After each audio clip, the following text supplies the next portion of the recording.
President Biden says the U.S. is standing with the people of Cuba.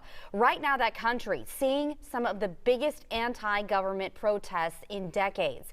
Thousands are protesting against the country's communist regime as blackouts, food shortages, and other major problems are hurting that island.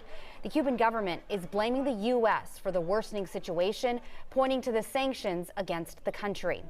Now, the general consensus of the Cuban people locally I've spoken with have a similar story as Graciela Iglesias. I spoke with her, which might give you some insight into why the crisis overseas is affecting so many of our own Houstonians. I admire them. I wish I were there. I would be, believe me, I would be on the streets. You do spot Graciela Iglesias at 87 years old, taking part in the recent protests organized in Houston against the Cuban government. That you don't have rights, you don't have freedom. That's what they're seeking now, freedom. When you lose that, you lose everything. She knows about it all too well. At the age of 27, Castro took over and she quickly married. The dress was a friend of mine, the veil was another one.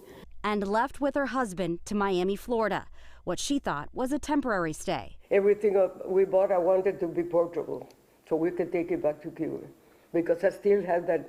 But it comes a day when you know that's just a dream. My father died several years after we left, so I still have all his letters, because I wrote him every day. I wrote my parents. She never got to see him. Memories of her home country now scattered throughout her Houston home, a precious collection that's grown during the 60 years of living in the Bayou City. Her granddaughter Janelle by her side watching the recent uprising.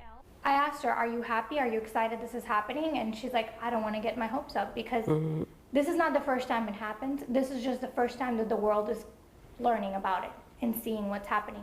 Images and video are harder to get because the internet there has been cut off, but that dream is still there. I hope one day I could go to a free Cuba. I hope this thing works, whatever is happening now. And the protests continue today. Casa Cuba Houston says that they are planning another protest to show their support with the protesters over on the island come Saturday.